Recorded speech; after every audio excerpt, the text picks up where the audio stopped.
Bom dia, boa tarde, boa noite. Não sei a que hora você está assistindo a esse vídeo ou ouvindo a esse podcast. Eu sou o B, é uma honra receber vocês aqui hoje no canal Rei B. Sejam muito bem-vindos e sinta-se em casa. E no vídeo de hoje eu fui convidado pelo pessoal da Artifacts a conversar um pouco com o Lucas Peçanha, que produziu e dirigiu o documentário Como é Ser Negro no Brasil.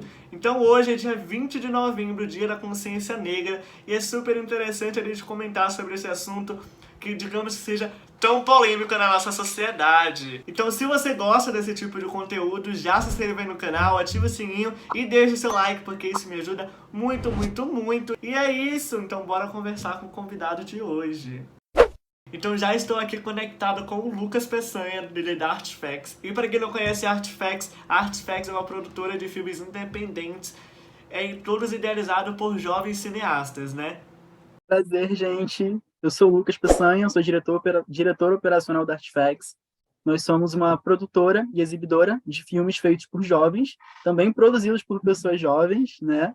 Atualmente, nós estamos finalizando um projeto de filmes com celular. Nossa ideia é democratizar o acesso ao cinema para as pessoas. Então, nesse projeto, Meu Celular, Meu Filme, nós estamos mostrando para as pessoas que qualquer um pode produzir um filme usando o celular. Esse ano nós lançamos 12 curta-metragens feitos com o celular por pessoas jovens. É um projeto muito legal e também está vindo muita coisa boa aí pela frente. Muito bacana, eu acompanho Artifacts. Inclusive você que já acompanha aqui o Rei B, eu já entrevistei o Pedro Davi, que também faz parte da Artifacts.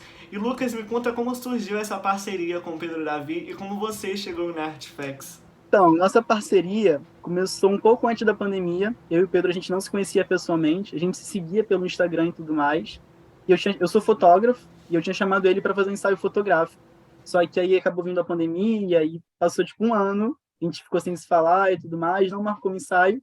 E ele descobriu um festival de cinema que estava rolando, o Festival Calcine, e ele tinha a ideia de produzir um curta. Foi o Antes da Felicidade, um curta-metragem que ele escreveu, ele dirigiu. Tá disponível na Artifacts? Não. Está disponível na Artifacts. Está disponível na Artifacts também. Todos os nossos projetos estão disponíveis na Artifacts, no nosso canal.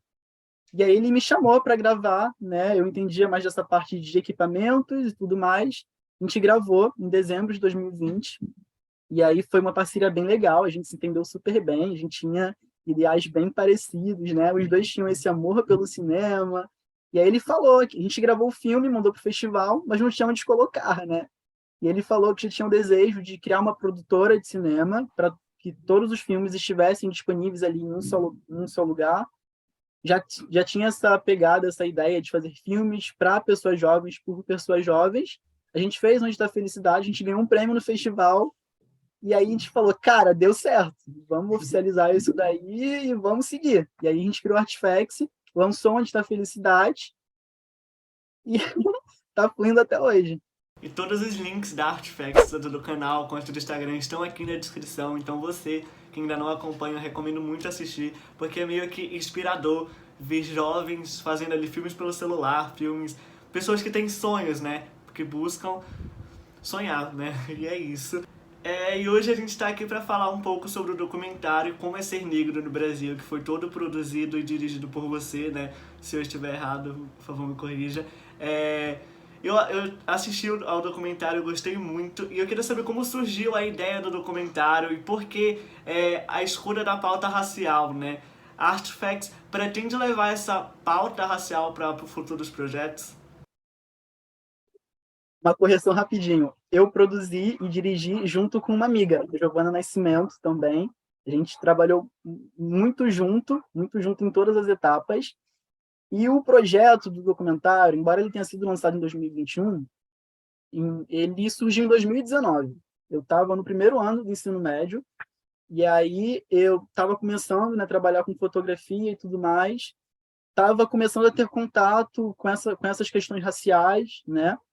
Estava começando a me interessar muito pelo assunto, comecei a perceber algumas coisas, e eu falei, cara, eu quero poder ajudar de alguma forma, lutar por essa causa de alguma forma, e a forma que eu escolhi foi através da arte. Eu acredito no imenso poder transformador que a arte tem, quanto a arte pode ser tocante para as pessoas.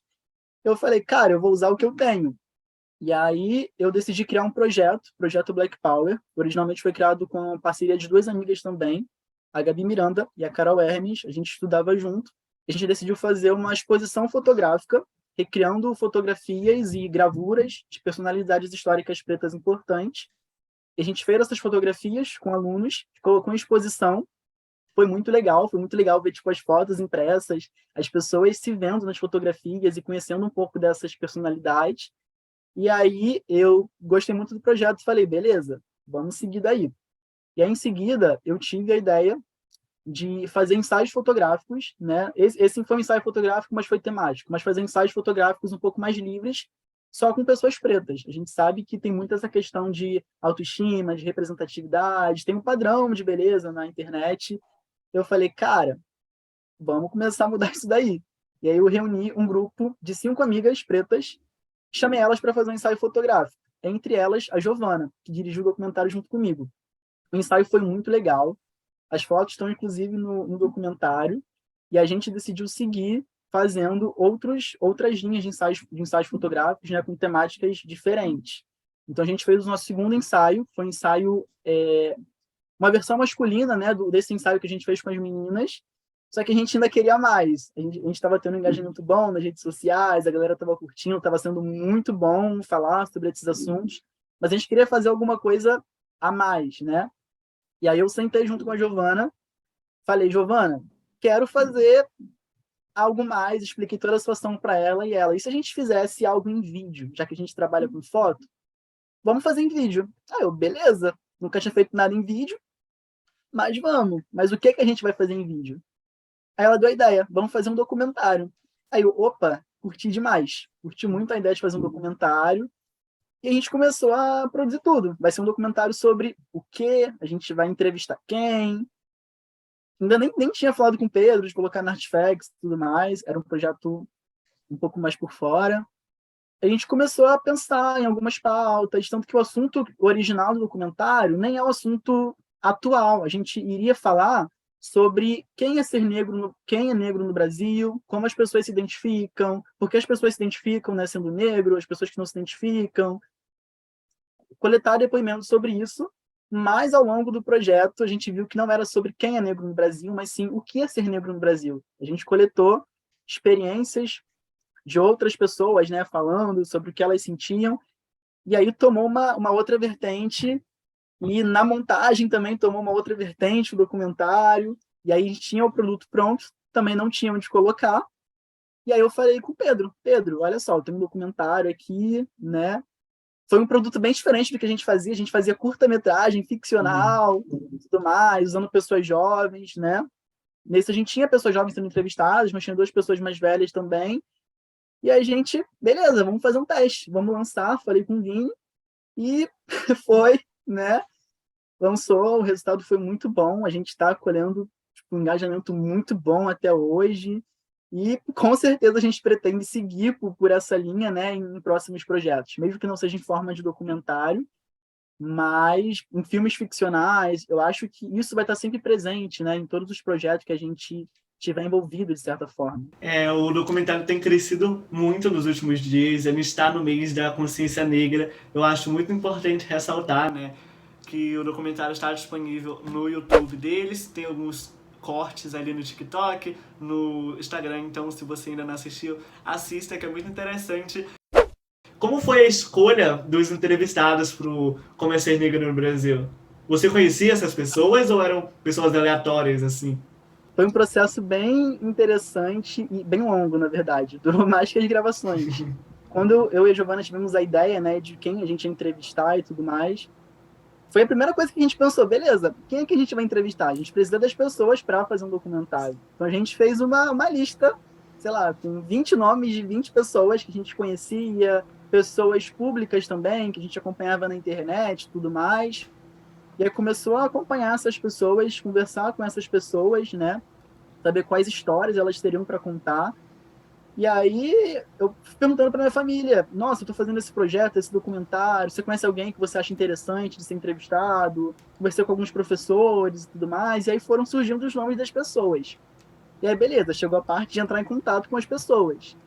Algumas pessoas toparam, outras não toparam.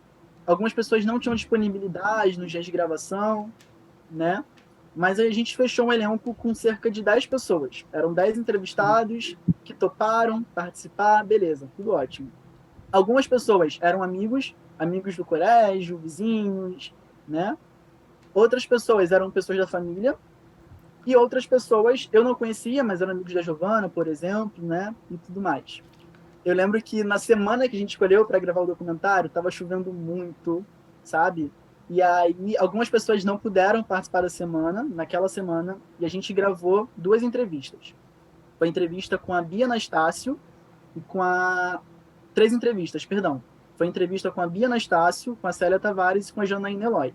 A Bia Tavares é minha amiga, Célia Tavares é minha vizinha, amiga da minha mãe que indicou ela pra gente, e a Janaína é amiga da Giovana, é mãe de uma amiga da Giovana, na verdade, né? E aí, beleza. Aí a gente tinha parado um pouco de gravar o documentário, e aí um dia eu saí com uma outra amiga, e eu chamei dois outros amigos para irem com a gente. Eu tinha levado a minha câmera. E aí eu comecei a conversar sobre o documentário com eles. Eles começaram a falar sobre algumas experiências, né? Também amigos pretos. Eles começaram a falar de algumas coisas que eles viram. Aí eu falei, peraí, senta nessa mesa, peguei a câmera e comecei a filmar a nossa conversa. Foi o Uma coisa bem Rafael Damião. espontânea, né? Foi bem espontâneo mesmo. Era o Rafael Damião e a Thaís Cristina, que estão no documentário. Gravei a conversa. Quando eu terminei a gravação deles, eu falei, cara, foi. Não vamos chamar mais ninguém. Nós temos as 5 entrevistas que a gente precisava, sabe? Então, acho que foi exatamente do jeito que tinha que ser. Porque foram entrevistas que fluíram muito. A gente já tava numa vibe de conversa, assim, na praça e tudo mais. E ali, depois que eu terminei de gravar as entrevistas, eu falei, cara, beleza. Fechamos nosso doc. E quem foram as suas principais inspirações e referências para produzir o documentário? Teve algum documentário assim que você assistiu ou você foi pesquisando pessoas? Então, quando a gente teve a ideia de fazer esse conteúdo audiovisual, né? Eu fiquei um pouco perdido, confesso, nunca tinha feito um documentário de fato, já tinha experiência com as fotos do projeto ali e tudo mais. Comecei a assistir alguns documentários, eu assisti o documentário do Emicida e alguns documentários que eu via pelo YouTube também, né? Mas eu acho que as minhas maiores referências e inspirações, na verdade, foram pessoas. Foram pessoas da minha família, foram professores. Eu lembro que eu tive 2 professores no ensino fundamental, um professor de história, uma professora de sociologia, que sabe aquelas aulas que você, tipo, cara, tem 5 anos, mas eu lembro dessa aula perfeitamente? Sim. Foi isso. Eu Marcantes, lembro né? que, exatamente, foram muito marcantes. De história, foi uma aula que falou sobre o processo de abolição da escravidão e tudo mais, só que não colocando a Princesa Isabel como protagonista desse evento, colocando pessoas pretas que lutaram pelo fim, né, pelo fim da escravidão. E aí eu lembro que eu fiquei fissurado nessas pessoas, porque eram pessoas que eu não conhecia, tipo André Rebouças, Luiz Gama, diversas pessoas que foram muito importantes nesse processo, e eu passei a acompanhar muito essas pessoas, ler sobre essas pessoas, e essas pessoas também se tornaram referências para mim. Ainda mais que eram pessoas que lutavam de formas diferentes, né? O Luiz Gama ele era advogado, o André Rebouças ele é arquiteto, engenheiro, né? Então diversas pessoas que lutaram de formas diferentes, inclusive lutaram usando a arte para demonstrar o que eles estavam sentindo, né? Outras personalidades que me marcaram muito foi a Ruth de Souza, primeira atriz negra brasileira, né? Eu sou fascinado pela história dela também, na maneira que ela usa a arte, que ela usou a arte, né, para abrir espaço, abrir caminho para novas pessoas pretas estarem adentrados na arte, né? A história dela é bem, no início foi bem triste porque ela só fazia papéis muito estereotipados. Ela foi protagonista da primeira novela da Rede Globo, na época que tinha uma protagonista preta, mas era uma novela que tinha essa temática racial. O par romântico dela fazia blackface, só que ela não desistiu. Ela continuou lutando, ela lutou pelo fim do blackface, conseguiu, e lutou pela inserção de novas pessoas pretas também no mundo da arte, em diversas posições, atuando, dirigindo, roteirizando, escrevendo.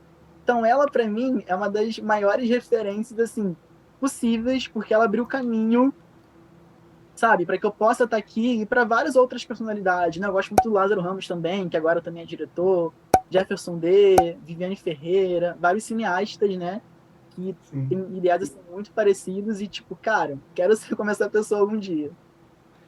Muito bom. e como foi para as pessoas ao seu redor e do público, né?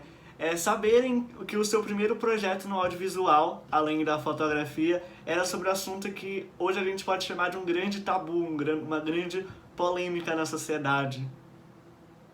Então, vai voltar para isso de novo. Quando a gente decidiu fazer um documentário, além dessas questões técnicas, né, de beleza, a gente vai fazer um documentário, mas é um assunto complexo. A gente não pode, né? A gente tem que saber exatamente do que a gente está falando, saber quem a gente está entrevistando. Então, eu fui estudar sobre o assunto. Esse projeto surgiu em 2019, a gente só foi gravar em 2021. Foi muito tempo de estudo, sabe? Lendo muito sobre o assunto, conversando com muitas pessoas, ouvindo muitas histórias, né? Algumas pessoas ficaram um pouco preocupadas quando eu falei que ia falar sobre isso, porque, sabe, qualquer coisa que a gente fale errado e tal. Mas eu estudei muito sobre isso até o momento que a gente se sentiu preparado. Só que a gente também parou para pensar que, tipo, se a gente for ficar adiando, a gente nunca vai estar preparado, nunca vai ter um momento que a gente está 100% pronto, né, para isso. Então, é um processo de construção e desconstrução constante, tudo a gente aprende uma coisa nova, e a gente só foi. A gente recebeu alguns avisos, né, das próprias pessoas que estavam sendo entrevistadas, de como lidar com as situações, né, como abordar as pessoas. A Giovana foi muito boa nisso também. E a recepção foi, nossa, foi muito boa. Eu não esperava que ia ter tanta repercussão. E a repercussão que eu falo não é nem de números, assim, mas uma repercussão de a gente entender que esse documentário realmente foi importante para muita gente. Um Por carinho exemplo, do público, né? sim, uma recepção, um carinho do público muito grande. A gente recebeu muitas histórias de pessoas que se identificaram com aqueles depoimentos. E foram depoimentos que falam de coisas diversas. Por exemplo, uma das entrevistadas fala mais da questão corporal, uma outra fala mais da questão do cabelo, de padrão, um outro fala da questão de referências na cultura pop, de você ter outras referências, né? Ele fala que tem cantores como referência. Uma outra entrevistada conta um pouco mais de histórias da vida dela, situações mais cruéis que ela viveu, de um racismo mais profundo. E tem uma outra entrevistada ainda que ela fala que na vida dela ela não lembra de ter sofrido um racismo explícito. Mas a gente vai conversando ali, e ela percebeu que, por exemplo, ela ficou internada durante 9 dias, na época da pandemia, e ela não foi atendida por nenhum médico preto.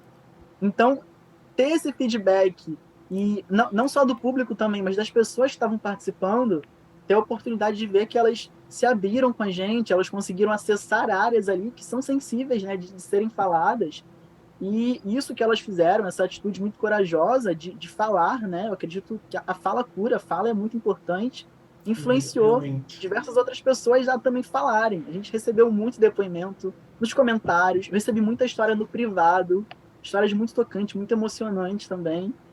Uma das entrevistadas que fala sobre a questão do cabelo, ela fala que quando a mãe dela era criança, a avó dela raspava a cabeça da mãe porque não sabia cuidar do cabelo dela.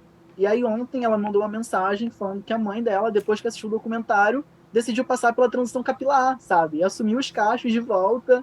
E uma série de pessoas falando que mudaram o vocabulário, mudaram algumas atitudes, passaram a entender certas coisas que elas não entendiam antes. A gente viu que o nosso documentário estava sendo exibido em escolas, cara. Isso pra mim é surreal. Uma pessoa chegou para mim e falou que viu o documentário na escola. E eu, tipo, cara, sabe, tá sendo exibido nas escolas. Algo que tá sendo referência ali. E na Sim. época do lançamento também, eu recebi muita mensagem, um carinho muito grande da minha família, desses meus professores, que foram minhas referências, né? Eles também citaram o documentário nas aulas. Então foi uma recepção, foi um carinho, assim, do público que eu realmente não esperava. Foi muito bom, foi um processo muito bom. E está sendo um processo muito bom, né? Porque ele ainda está no ar aí, então Sim, cada dia a sim. gente recebe uma mensagem que, nossa, é tocante. E voltando um pouquinho no que você falou, que citaram no documentário sobre referências da cultura pop, como você enxerga o atual mercado brasileiro em relação essa pauta racial? Você acha que eles tentam esconder esse assunto ou hoje em dia já é uma coisa mais exposta? Tem uma escritora chamada Patrícia Hill, que ela fala que hoje em dia a gente está vivendo a era de ouro da representatividade negra feminina. Ela estuda justamente as representações da mulher negra, né, no audiovisual. que seria essa Era de Ouro? Hoje em dia a gente pode encontrar, se a gente pesquisar, filmes protagonizados por pessoas pretas, filmes dirigidos por pessoas pretas, produzidos por pessoas pretas, existe.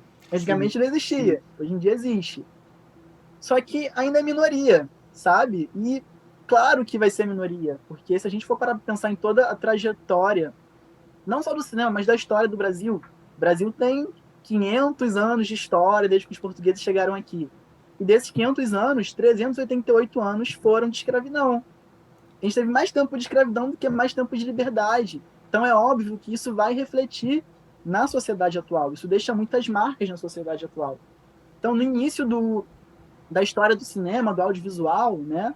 É uma história que um pouco etnocêntrica, né? Dizem que o cinema nasceu na Europa, depois foi para os Estados Unidos, e aí esse cinema influenciou o cinema brasileiro, os outros cinemas.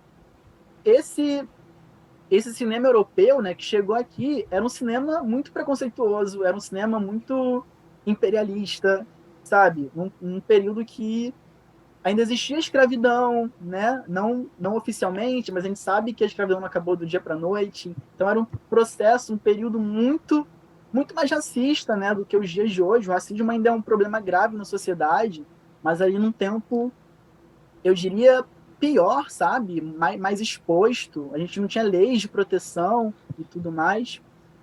Então, automaticamente o cinema e a arte reproduzia o que existia na vida, né? Então, como eu falei, a Ruth de Souza, que foi a primeira atriz negra brasileira, e eu não canso de falar dela, porque ela foi a primeira atriz negra a protagonizar uma novela, a primeira atriz negra, uma das primeiras atrizes negras no teatro, a primeira atriz negra que viajou para os Estados Unidos para estudar teatro e depois voltou, acompanhando a trajetória de vida dela. Ela nos deixou, infelizmente, em 2019. A gente percebe um pouco da trajetória do preto no Brasil. No início ela só fazia papéis muito estereotipados. E se a gente for ver esses papéis das pessoas pretas, não precisa ir muito longe não. Se a gente for pegar as novelas, por exemplo, vários papéis das pessoas pretas estão enquadrados assim dentro de uma caixinha. Vai ser a empregada doméstica, que não vai ter um par amoroso, só tá ali para servir a patroa. Vai ser do núcleo dos bandidos, por exemplo, vai ser um motorista, vai ser um segurança. Não que seja errado o preto interpretar esses papéis. O que eu acho errado é quando esses papéis são a única opção pro preto, sabe? Você nunca vai ser um protagonista, você não vai ser um vilão da novela. Não, você vai ter ali, vai estar, sabe? E uma outra coisa que me preocupa, eu fiquei abismado recentemente, estava fazendo um trabalho da faculdade, analisando as telenovelas da Rede Globo. E aí a gente analisou 313 novelas, de todos os horários que já foram exibidas. Dessas 313 novelas, eu não esqueço esse número porque foi traumatizante. Só 13 novelas foram protagonizadas por mulheres pretas. E dessas 13 mulheres, se eu não me engano, 6 eram a Thaís Araújo, 5 a Camila Pitanga, e as outras foram a Ruth, que foi a primeira, a Islane Vieira e a Aline Dias. Então, cara, de 313, só 13 novelas tiveram pessoas pretas protagonizando. Recentemente nós tivemos mais 2 novelas, né, protagonizadas por pessoas pretas, estão no ar agora. E só que nessas novelas, além de, tipo, a maioria foi ou a Thaís Araújo ou a Camila Pitanga. Não que seja errado elas estarem ali, muito pelo contrário, elas são artistas incríveis, são grandes referências para mim também. Só que por que só elas estão ali, sabe? É como se elas fossem as únicas aceitáveis ali. Então, vai ter uma novela protagonizada por uma pessoa preta, mas vai ser a Thaís Araújo. Não vamos botar uma outra pessoa, sabe? Sim. E o que eu acho pior, mais grave... Existe muito, né? Existe muito, até hoje. Mas o que eu acho mais grave é o fato dessas histórias, a maior parte delas, serem escritas por pessoas brancas, né? Porque é complicado, a gente entra numa questão de lugar de fala, que está bem alta ultimamente, né? Eu acredito que todo mundo possa falar de tudo, todo mundo possa lutar por qualquer causa. Só que a gente precisa entender que nem todo mundo vive as mesmas coisas. Então a gente precisa, além de falar, muita gente gosta de falar hoje em dia, aprender a ouvir também. Como é que a gente vai ter Como você acha que a gente vai ter uma história, sabe, de protagonizada por uma pessoa preta, uma história melhor? Uma história escrita por uma pessoa preta ou por uma pessoa branca, por exemplo, sabe? A gente fez um curta na Artifacts, que ainda vai estrear, não vou dar spoiler, só um pouco de spoiler, mas é um romance afrocentrado, eu também dirigi, e para escrever esses personagens, Não é uma história que tem, tipo, a temática racial como principal pauta, mas eu acho que só de ser uma história protagonizada por um casal preto, que falando de um romance preto, a gente já está lutando de uma certa forma. Mas para escrever esses personagens, para escrever a protagonista, por exemplo, que tem uma série de camadas, né? Como mulher preta, ela passou por uma série de coisas. Eu fui pedir ajuda, nem ajuda, na verdade. Eu escrevi junto com 5 amigas minhas pretas, inclusive a Giovana Nascimento. Então, diversas falas, diversos, sabe, jeitos da personagem foram Sim. escritas por elas, porque elas já viveram aquela situação. Então, eu tô contando essa história, mas dando espaço, né, e dando voz para elas que já viveram isso, sabem disso melhor do que eu. Então, imagina uma pessoa branca escrevendo uma história de uma pessoa preta e, sabe, não encaixa muito bem. Você até pode, mas você tem que saber ouvir, você tem que saber que você não Sim. vive aquela realidade. Tem que estudar, sabe? Então, a gente passa por um processo ainda bem complicado, mas está melhorando. Tenho a esperança de um dia a gente chegar lá. Ainda está longe, mas pode. Eu quero finalizar essa entrevista falando que o documentário tá incrível. Eu sou um grande amante do cinema brasileiro, eu acho que ele é muito pouco valorizado. Gostei muito, muito obrigado, Lucas. Muito obrigado ao pessoal da Artifacts por esse convite. É uma honra receber você aqui. Primeiramente, eu queria agradecer pela entrevista. Estou super nervoso, minha primeira entrevista eu falo que eu escolhi estudar cinema justamente porque eu me escondo atrás da câmera, né? Eu geralmente não apareço tanto, mas foi super legal, você deixa a gente super confortável, o seu trabalho é muito bom. Gosto muito do seu canal, do seu Instagram, das suas redes. Então, obrigado aí por essa parceria, que venham mais e mais, né? Entrevistas com outras pessoas da Artifacts. E as portas da Artifacts vão estar sempre abertas para você também, beleza? Eu queria agradecer todo mundo também que está assistindo e fazer um convite para as pessoas assistirem o nosso documentário. Estamos chegando em 10 mil visualizações no YouTube. Espero que quando esse vídeo for pro, a gente já esteja em 10 mil. Hoje nós alcançamos mais uma meta no TikTok. A gente passou de 2 mil visualizações no recorte do documentário. Nosso canal também chegou a 1.000 inscritos no YouTube. Então, assim, só coisa boa. Quero agradecer a todo mundo que está apoiando a gente, que está incentivando a gente. E mais uma vez reforçar o convite. Gente, assistam o documentário, divulguem, porque vale muito a pena, é uma mensagem muito importante. Também mandem feedbacks pra gente, por favor. Obrigado, gente. Obrigado, B. Nada, eu acho que você não consegue enxergar, mas tem um quadrinho aqui atrás de mim, e quando eu fiz o novo cenário, ele está escrito It's About the Journey, que é sobre jornadas. Eu acho que você tem muita jornada aí pela frente, então, muito obrigado. E é isso, gente. Se você gostou, já se inscreva aqui. Muito obrigado, Lucas, e até a próxima. Até a próxima. Tchau, Valeu. Tchau. tchau pessoal.